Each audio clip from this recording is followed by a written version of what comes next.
We want ISOs to be able to close and open more doors and close more business. So we're really flexible on the way we price it and the flexibility of how we get Mm. paid so that the ISO can just close more deals. Hey everybody, James Shepard here with another edition of the Merchant Sales Podcast. I've got an episode for you today that I do think is going to surprise you and be very interesting. So every once in a while I do these episodes where I know somebody, I've got a connection with them, and then I do an interview and I'm just kind of blown away of like, oh wow, I did not realize that this is what they did or how amazing it is. So that's the case here with Ron. So I want to clarify, Ron and his company are not sponsors or anything like that. I was very pleased with the solution that they have. So they have an incredible integration to all of these B2B platforms that really do, I think, open up a big opportunity. I've been talking a lot about B2B as this $30 trillion a year volume opportunity for a long time. And frankly, I haven't really seen a lot of solutions that I was excited about that I thought, yeah, that's the one that you can go out and grab these opportunities. But what we're going to talk about today, I do think has the potential for that. So I think it's pretty cool and looking forward to, hearing your feedback on it. We also, of course, have the Today in Payments. So we'll go into that after the interview. A lot of interesting things happening in the payments industry, as always, and Patti Murphy is guiding us through all of that. Also want to mention our sponsor, Nativia. Nativia's got such great solutions. Right now, they've got their new app with the tap-on phone for iPhone and Android. Really cool. Got a link for that actually in the email. But if you want to learn more, just head over to ccsalespro.com/Nativia. That's ccsalespro.com/Nativia and visit there to learn more about our sponsor. With that being said, let's dive into today's episode. Hey, everybody. I'm here today with Ron Halverson. Ron is the president of Clarity Payments. How you doing today, Ron? Doing great. Good to see you again, James. Absolutely. Great to see you. So, Ron, you've never been on my podcast before. And so I always like to ask my new guests to share a little bit of their story. So, how did you end up getting into this crazy payments industry? What was your kind of storyline to get to where you're at today? Yeah, it's kind of crazy.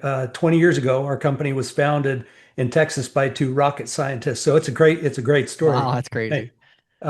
and they were approached by a company looking for a custom B2B commerce platform integrated with an Oracle ERP and a homegrown CRM.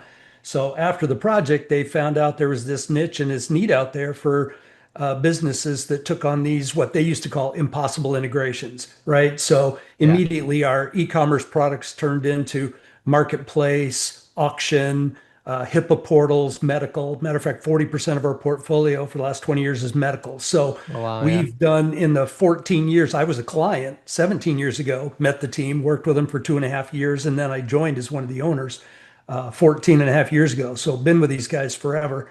And about 4 years ago, Paytrace reached out to me and said, listen, everywhere I go, I keep seeing your name pop up doing these commerce-based integrations with NetSuite. Can you do a demo? And I did a demo and he said, that's awesome, but can you turn off the storefront and just leave the invoicing portal and kind of make a billing portal? And I said, well, yeah, it's modular.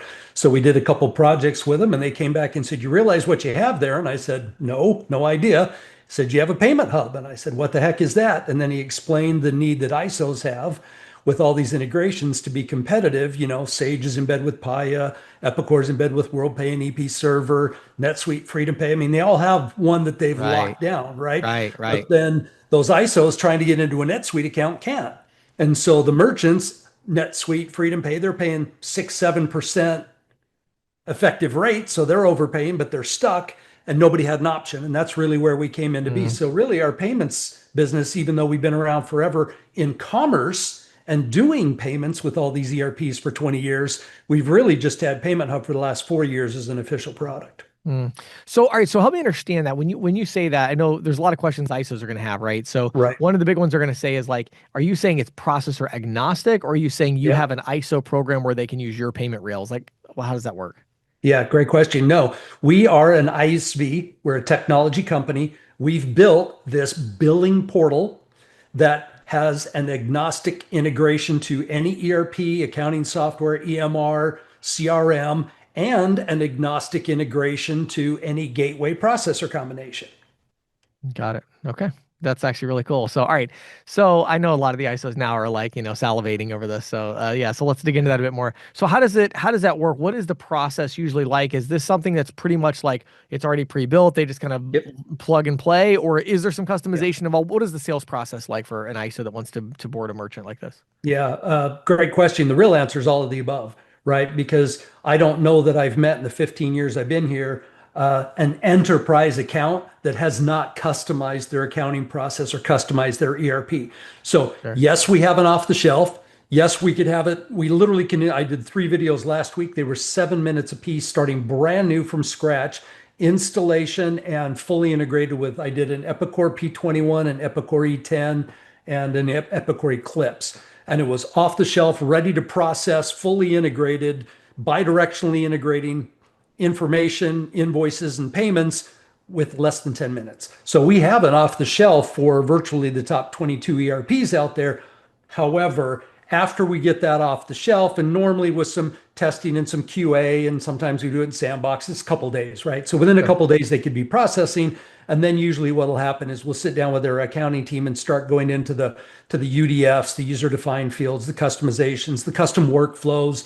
Some clients want to add extra POS for card present. Sometimes they want to go in. And even that first 2 days, we can have surcharge or convenience fee, dual pricing, all that stuff already pre-set up, level 3 interchange optimization, all pre-gateway as part of that 2 day setup. But most enterprise, mid to enterprise always has some customizations Sure. that they need, but we can be up and processing in literally days. So I want to zoom out a little bit because I'm realizing some of my audience may not understand the ERP world as much. So a Right. lot of my audience is kind of that like brick and mortar retail restaurant type, Yeah. situation. So help us understand what types of businesses are you primarily serving in your portfolio, and Yeah.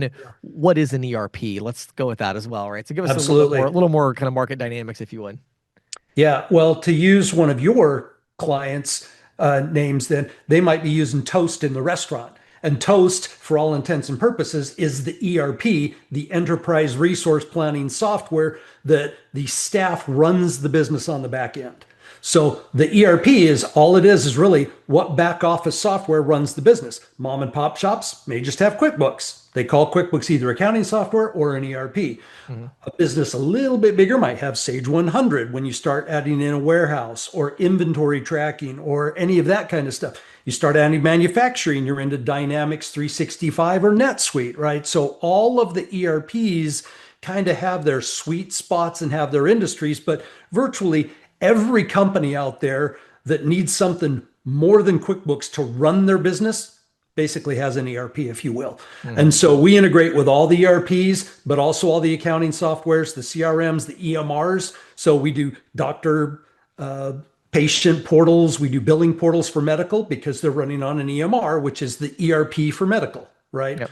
So really, it's just the back office software that the staff uses to run their business, where they do their own accounting, their own billing, their own Mhm. everything in their office. That's what we have to integrate with to then put a billing portal so you and me, their customers, can go in, view our bills, view our invoices, pay our doctor's bills, pay our past invoices, view our invoices, download them for tax purposes. That's really kind of the whole thing in a nutshell.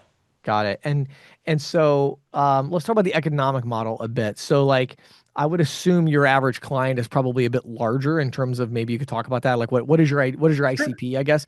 And then what do the economics look like in terms of upfront and kind of monthly? You don't have to give any specifics, but Great just how much question. you want to share. Sure. But they're going to want to understand that piece of it. So I would assume you mean they're keeping all the payments margin, but then obviously you guys are making money. So help us understand that.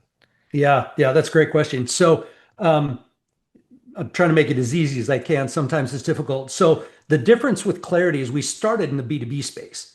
Right. So we were originally only working with clients that were whatever, call it 10 million and up for, 15 years. That's where we played. And so our prices were there. But because of those prices, we were able to spend $30 million building a platform. Right. So now for us, when we already have all the off the shelf integrations for these 22, it's easy to go downstream because all we're doing to go downstream is just lowering the price and making it more automated and easier to install. Right. Where the other products that are mom and pop shops that are charging little, that are trying to go upstream, they can't get there because they can't spend 10, 15, 20 million dollars building something in a market they've never been, right? Right. So for us, that's literally all we've done. We've literally used AI for the last 5 years to automate the deployment.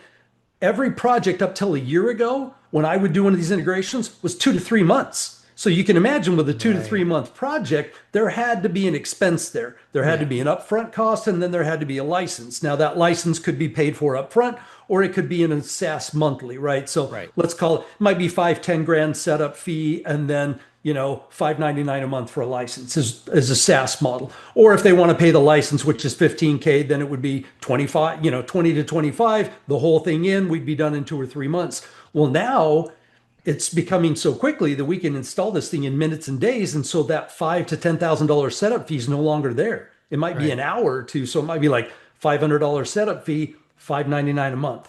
And that is with an enterprise integration platform that you get a license for that could actually replace and be used for the integrations that they're using. And I won't throw out competitors here, but they could be using enterprise level software that they're paying $50 to $100,000 a year for integrating. They could literally rip that and replace it and get it for free Yeah. for time and materials because Yeah. they're getting our enterprise platform that we've used for those integrations for 20 years, and Yeah. they're basically getting it for $5.99 a month. No limit on transactions, no limit on the number of integrations, no limits, right? Yeah. So it really changes the model for Got companies of it. all. And so when you look at the ISO partnerships that you have now, and Yep. you look at that portfolio mix, what are the top 3 or 4 business types that those ISOs are bringing your way to that are a good fit for your software? It's funny. Every ISO, I'll have one ISO that comes to me and says, we're trying to bake into construction. We've got Sage 300 CRE. Can we do that integration? And we're just going to go after every construction company. I had another one that comes in and says, we want to go after plumbing and HVAC. So we want to do a Service Titan integration, and we're just going to stick right there. We've got others that are like, we specialize in Sage, all flavors of Sage, 50, 100, 300, X3, intact. We want to do all those. I've got one partner right now. The reason I just said the videos on Epicor that I just did, that's all they want to do. They came to us and Yeah. said, we're attacking Epicor and the industries that Epicor specializes in. We picked these three and we're like, okay. So I literally just did those 3 videos for him last week so we could launch a new partnership. So it's hard to say what kind of businesses because every one of those focus different. One is construction, one is plumbing and HVAC, another one is manufacturing. Uh, Very few are retail. Hmm. Many of them are going after service industries, right? Sure. Another one is garage door manufacturing. We got a multi-billion-dollar client right now. We just finished that's garage door. We've got another one that does all of the embroidering for the Dallas Cowboys. We've got others that are, so it's Right. So it's really all over hard the to, place. Yeah. it's more around a specific ERP and the industry that ERP serves that the Got it. ISO That makes pick, sense. right? Yeah. Just to clarify something for my own curiosity. So like these integrations are, I think it sounds like you're saying pretty robust and legitimate integrations. And Yeah, the reason I'm clarifying this is there are some companies that are doing some things with like maybe a Toast or some of these sure. others where they're Yep. like trying to hijack the browser and somehow pull Right, data right. out and back in. I'm assuming that's not where you guys play. You play where there No. is like a Service Titan where there is a legitimate API or like a real Yeah. integration that can be done. Yeah, well, when the integration, remember, our billing platform is a subset of, remember, our e-commerce. Remember, we shut off the storefront and everything to make the billing platform. So traditional integrations that we've done, we've got this storefront up here pushing orders and payments and returns and refunds and custom quote requests. And then down here on the ERP, we've got products and inventory and pricing tables and invoices coming up and then invoice payments. So we've got this bi-directional with 5 or 6 different integrations Mhm. with hundreds of fields going back and forth. That's our integration. It always has been. We're literally shutting off the quotes and the refunds and the other things and just doing the invoice and the invoice payments to strip down to get to this integration. So it is a true full-blown enterprise integration with certain features turned off if you don't want the e-commerce and the quotes and the marketplace stuff, right? Got it. Okay, Yeah. so I think my last question, infrastructure wise here, let's talk about gateway for a minute. So you mentioned Yeah. earlier kind of working with different gateways. So just to clarify, the ISO would need to bring a gateway to this relationship, it sounds like. And they, you support, I would assume there's, FluidPay, NMI, auth.net, some of these common ones that ISOs Hundreds work of with, them. like, yeah. Yeah.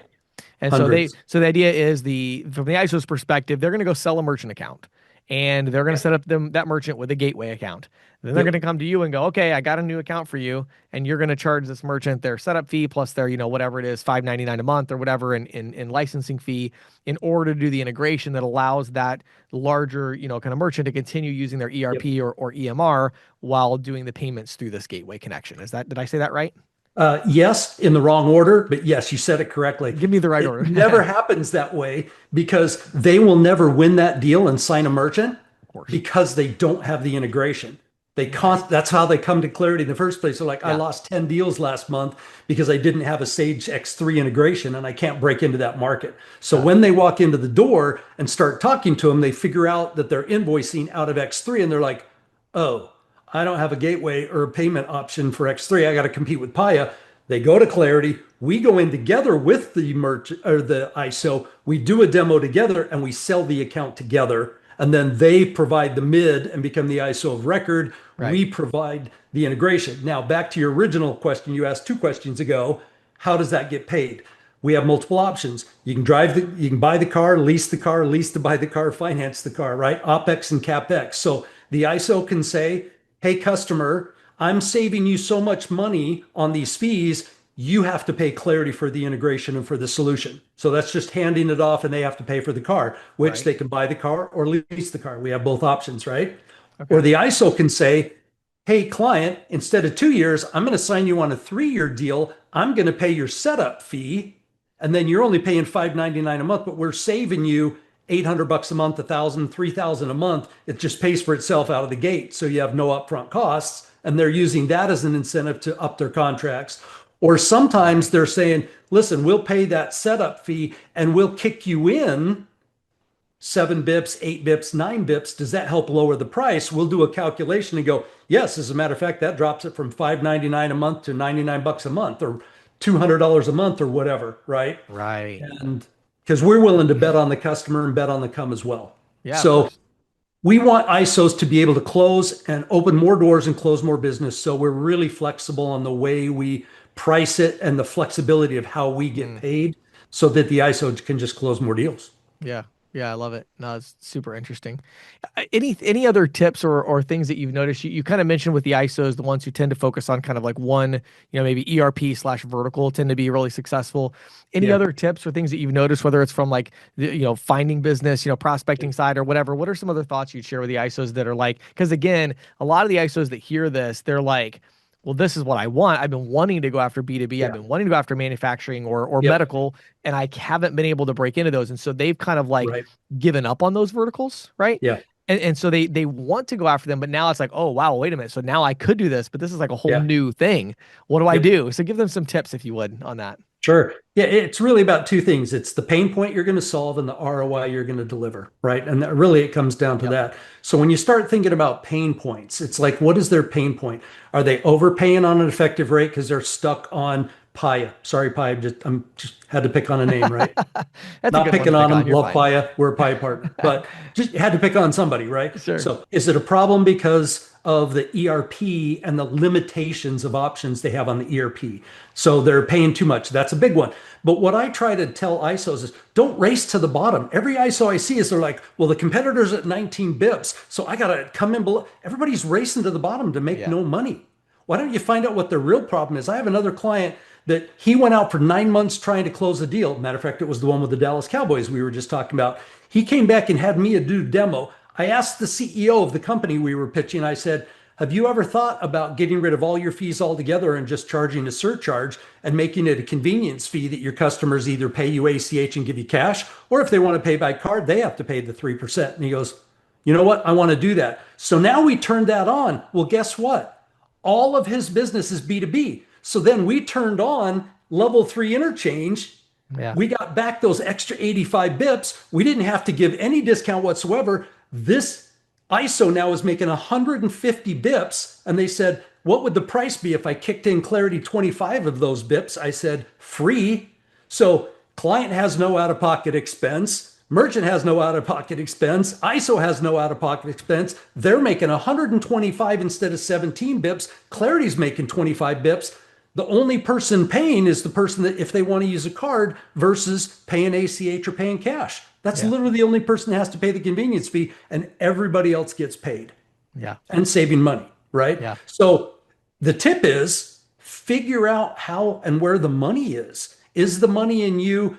I've got many that are on gateways that don't support level three. Well, guess what? We do level three pre-gateway. So if you could take an authorized.net that doesn't do level three, put it in pass-through mode and say, hey, we're going to send you the transaction, but we're sending you some extra data that needs to be forwarded up to TSYS. Guess what that extra data is we're forwarding up? Level three qualifying data, the new Right. CEPD visa spec, right? Right. So figure out where the money is to be made and what the value of the proposition is, and then pitch the value and then the ROI. I've never seen a client that isn't paid for this whole solution in just months, and most of the Yeah. time single digit months. It pays for Right. itself Right. so quickly. Just figure out the value, calculate the ROI, and close the deal. It's really that easy.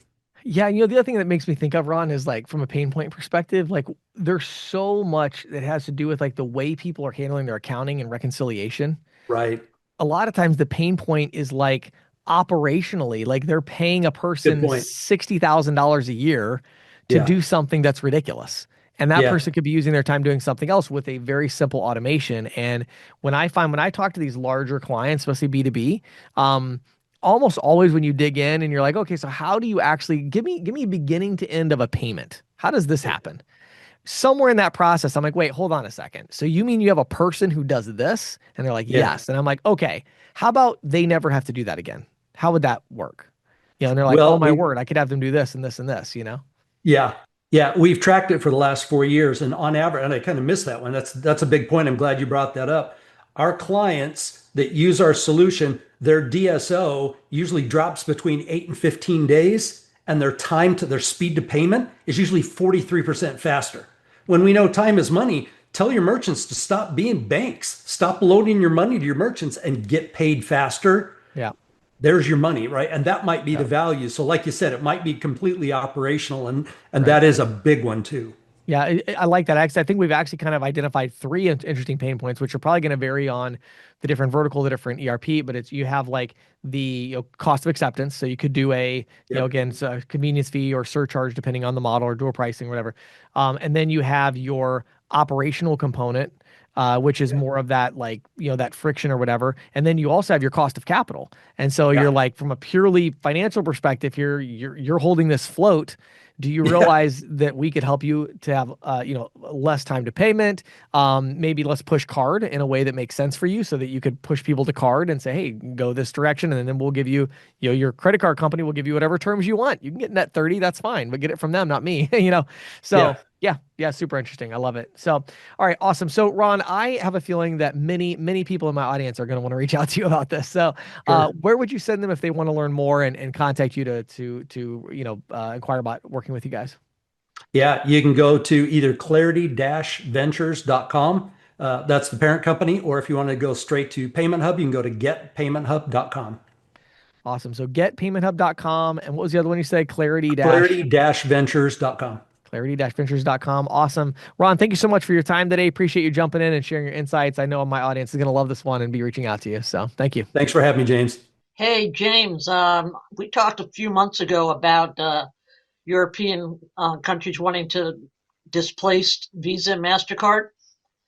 So it's the European Parliament's Economic and Monetary Affairs Committee has now approved a legal framework for a digital euro and ordered immediate talks to finalize the law. Um, EU officials and the European Central Bank's president, Christine Lagarde, argue that a digital euro is needed to safeguard Europe's monetary sovereignty and reduce reliance on US dollar pegged stablecoins and Hmm. foreign payment giants like MasterCard and Visa. The rules pave the way for online and offline versions of the digital Europe to be implemented by 2029. They're going to have a prototype ready by the end of this year and do a 12-month pilot to test the system with select merchants beginning next year. Oh, wow. Yeah, lawmakers in debating the law noted that nearly two-thirds of all card transactions in the Eurozone are processed by non-European companies, mainly Visa and MasterCard. And in a world marked by geopolitical tensions, they said they cannot rely on the goodwill of a few foreign providers of digital payments. I was reading a report in Le Monde, which is the French newspaper, and about this, and they were using the example of one of their citizens who is on the international court. What is it called? I think it's the International Criminal Court, Oh, sure. ICC. Yeah. I think Yep. that's what it's called. Yeah, and he hasn't been able to use his Visa or MasterCard because the ICC, he's considered a persona non grata because of the designation of Benjamin Netanyahu as a Criminal. as a criminal, as an international criminal. And so, that has somehow made it to where he can't use his Visa and MasterCard? Right, because we've imposed sanctions on the judges. And as part of that sanctions, they can't use the Visas or MasterCards. Yeah, I just think it's really interesting because it does feel like, we had like decades of time where it seemed like kind of just the world, economic machine was kind of like becoming more intertwined and coming closer together. Right. And I think that, lately it definitely feels like it's going in the opposite direction of that. And so I think countries have to hedge their bets a little bit. And so they have to think about what does this mean, and what are the levers that foreign powers could pull. And yeah, payments is one of those levers for sure. So it's a very important super lever. Interesting. And one of the things that surprised me is there are several European countries that have no domestic card schemes whatsoever. Yeah. And that kind of puts puts them in a precarious position, I would think. Yeah, and for sure. And when you look at it, it's like the Eurozone is not as big as the U.S., but it's a fairly large country. If it were considered a country, right. It is fairly large, and with all of the work going into stable coins and digital payments, it would stand to reason that they should have something of their own. Yeah, it's actually kind of interesting to me. Like it makes me wonder, and again, I certainly don't have the tax or business law expertise on this, but it does strike me as odd that you would think Visa and MasterCard would respond to this by creating a European subsidiary that's not subject to, US based sanctions or something. It seems like there would probably be a workaround for this. You would think that there would, right?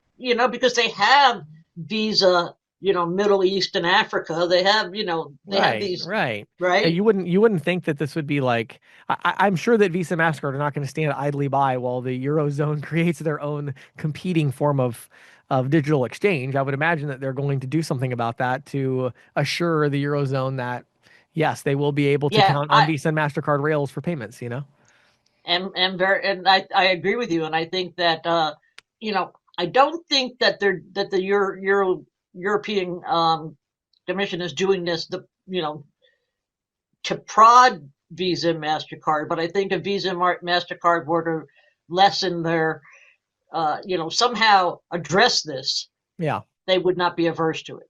Yeah, I'm sure. Yeah, I'm sure we'll be hearing more news about that in the coming, months. Yeah. So. Yeah, I just posted a story for, if anybody's really interested. I went a little bit deeper on this in a story I posted the Green Sheet. Awesome. Had some really interesting quotes from lawmakers and so forth. Yeah. So very cool. Okay, so next up, domestically, Deluxe Corporation, which is a company name that's synonymous with checks, right? Is acquiring Solero Commerce, which is a financial technology company focused on payment solutions for small and mid-sized businesses. Now, I've been in the payment space for a really long time. And so I have to note that this is not Deluxe's first foray into the world of digital payments. Probably few of our listeners know that back in the 1990s, which was quite a while, 25, 30 30 years years ago. ago. Yeah. They purchased an ACH business with the intention of competing head to head with the Fed in ACH Mm, processing. really? Um, that unit, along with a check authorization system that it was built for retailers, was spun off in 2000 as a company known as eFunds, which was eventually purchased by FIS. And then, of course, in 2021, it purchased First American Payment Systems to get into the merchant I, acquiring I space. was literally just searching right now on ChatGPT of like what, because I was like, wasn't it them that purchased First American Payments? I couldn't remember, but yeah, Right. Yeah. right. Yeah, Yeah. that was a And big deal. that was a big deal. And they claim that when you take Solero's portfolio and combine it with the portfolio that they have now, Hmm. which used to be First American, um, it would puts them in the ranks of the top 10 non-bank merchant acquirers. Wow. Based on 2025 data, the two companies combined processed $70 billion Well, they're in definitely transactions. top 10 if that's where they're going to end up at. So, Yeah. mm. So Deluxe is paying $625 million for Solero. So that's a pretty hefty bet that they're gonna stay with merchant acquiring for a while. Well, yeah, and I think that yeah, that I think that ship sailed when they did First American Payments deal, but yeah, Yeah, but it's I I think that yeah. they've really, that this makes it even more so. You know what I'm saying? I mean, Yeah, I feel like they paid. I was trying to find that. I mean, I feel like they paid quite a bit more than that for First American. Yeah, so First American Payments was 960 million, so not that much more, well, yeah, yeah, but still, yeah, and that 300, was in 300. so that was in I'll tell 20 you what, James, if I had 300 million, it would be a lot of money. percentage wise. But Right, so 2021 of June, so almost June 1st, so almost exactly 5 years ago, right. they purchased First American Payment Systems for 960 million, all cash. Crazy. But Yeah, yeah, so interesting. this was cash and stock, I And think, stock. is what it Yeah, was. Yeah. yeah, And they interesting. picked up the transaction cost, the cost of facilitating the transaction. Got it. Okay. Are they publicly traded? Yes, they are. Are they? Okay. I thought they might be. Yeah. Yeah, very Yeah, interesting. I cannot tell you what their ticker number is, but DLX. although that sounds logical. Yeah. But Huh. they have a really interesting story. They actually started in 1900. A guy bought a newspaper, was printing the newspaper, wanted to make it a big newspaper. He was in Minneapolis or St. Paul because one of the twin cities there, Right. and he he got really sick and had to move to Texas, and then to moved back to Minneapolis, and decided that somehow I can't remember exactly how it came about, but like a bank asked him to print checks that they decided it would be really cool to have like checks with their names on it because at the time Yeah. they would just go to the local Fed and get a check, right? Right. And so that was 1915, and he started. He knew how to print because he had a newspaper, so he Right. started printing checks and started selling it to all the other banks in Mm, Minnesota, yeah. Interesting. and survived the depression, Mm, which interesting. is very interesting. And then Yeah. to take going from printing a newspaper to printing checks, and then he basically walked around to all the local banks because at that time every town had its own bank. Okay. Huh. National banking didn't really like statewide banking. A lot of states started doing statewide banking in the 70s, but before Yeah. that, most of it was Mm, um, you know uh, city or town based, right. Right. with very little branching outside of Yeah. your geographic. Well, So yeah, so I find it really interesting. I actually just pulled up on June 2nd of uh, 2021, they did the acquisition. They announced it June 1st. On June 2nd, they were trading at $47.75 a share. okay, Today they're trading at 23.50. So they're down Really 50% from the First American Payments acquisition. Now, the interesting. low, they were down to March of last year, March of 2025, they were at 14.61. So from that low, they're up to 23.50. So it's interesting that, but That's again, interesting. I mean, yeah. I mean, look at Fiserv. Fiserv stock has plummeted in the last 6 months. It was Uh-huh. up over $100, and now it's down to something in Yeah. the 40s, I think. Right. But what's interesting is in their case, I mean, they really didn't have any big, they pretty much dropped down to $14 in February of 2023. And since then, they've been kind of in that, $14 to $25 range. Um, Right. so anyway, so yeah, I think it's interesting. We'll see what the Solero acquisition does for them, but it doesn't Yeah. necessarily, I guess I would say it doesn't seem to me that them acquiring big portfolios of merchant accounts is doing them very much good at this point. So we'll see if this one Well, does better. especially paying that much money for them. Well, yeah, I mean their market cap is 1.08 billion and they just spent 600. I mean, I'm sure they borrowed the money, but it's like still they spent 600 million to acquire this other one. So anyway, yeah, that's a very big bet. That's one thing. The main thing I was checking was like how much money is that? I mean, if Fiserv acquired something for 600 million, it would be like it's like, oh yeah, of course they Right. did that, and Right.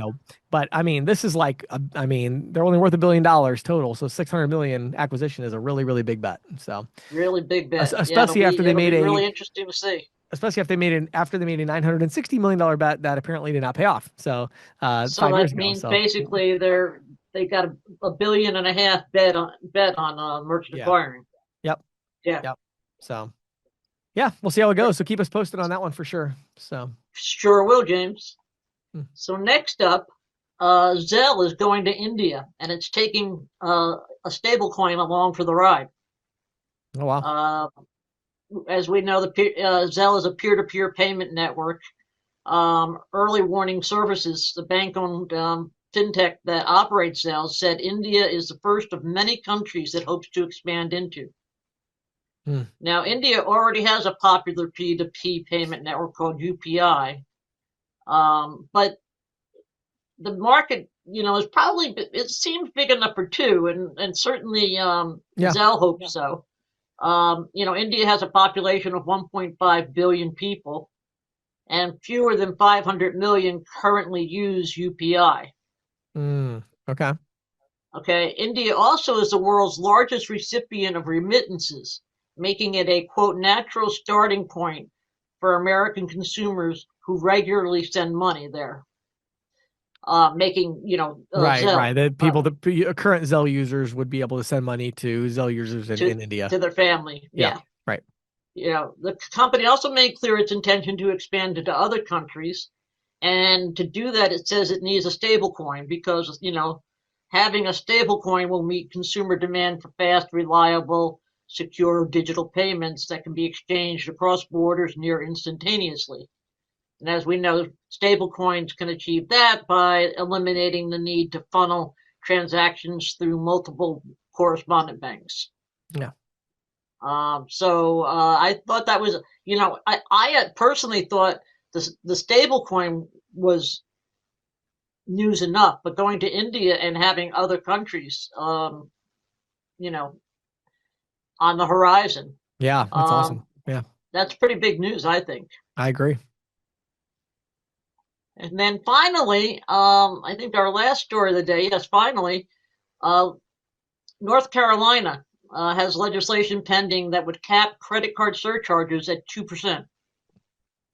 Wow. The bill HB 13 also would includes a fine of $500 for any for each violation of charging more than 2%.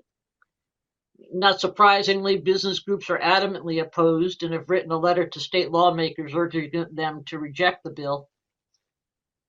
We've talked about surcharges a lot here, and as most people know, they're permissible in all but four states: Connecticut, Maine, Massachusetts, and California. And New York allows them, but you have to jump through a lot of hoops. Right. Uh, three states cap permissible surcharges: Colorado, which allows a maximum of 2%; Illinois, which allows 1%; or the actual cost of processing, whichever is lower, and Nevada, which allows a surcharge of 1.5%. Mm, So, it's unclear whether this has the support to make it to the governor's desk. right. It cleared the committee bases. The committees Right. have that need to vote on it have voted on it, but it has not been scheduled for a floor vote yet. And there's no corresponding that was the House, the state House, the Assembly. Right. The state Senate there's no corresponding bill in the state Senate, so they'd have to take that bill and take it over to the Senate and let it go through that process. Right. And there's not a whole lot of time left in Mm, the year to do that. So, yeah. but That's but I think it's interesting. interesting, that they're talking about capping it. Yeah, it Surcharging. is. Yeah. And and again, you know how I feel about all this stuff because, big I believe all of this is, free speech rights of the merchant to be able Oh to, yeah, to me, I, I really believe that the government's role in all of this, the correct role, I believe, is regulating transparency. hmm So I think the idea of, these laws that are really more like just no surprise laws, like even the one in New York, right? Which I think is a little bit over the top in terms of control, but even that one, it's like, okay, like I got it. You know what I mean? Like you don't want the person to have to do a calculation at the counter. So I mean, I get it. But I think right, the idea of the government setting some arbitrary percentage, it's like, well, wait a minute, like that's not fair. I mean, the coffee shop has an effective rate of interchange of 5%, and the auto body shop has an effective rate of 1%. So right, really, a 2% surcharge is more than enough for the auto repair and not nearly enough for the coffee shop. So it's just like I hate when the government gets involved in things they don't understand and they try to make blanket standardizations in areas that they shouldn't. It's like this is a complex thing. You can't regulate it in that simplistic way. right. Yeah, I So agree. Well, yeah. that's it for this week, James. Awesome. Well, thank you, Patty. Always great to have all these updates and keeping us up to speed on what's happening in the industry. So we appreciate it. Uh, my pleasure.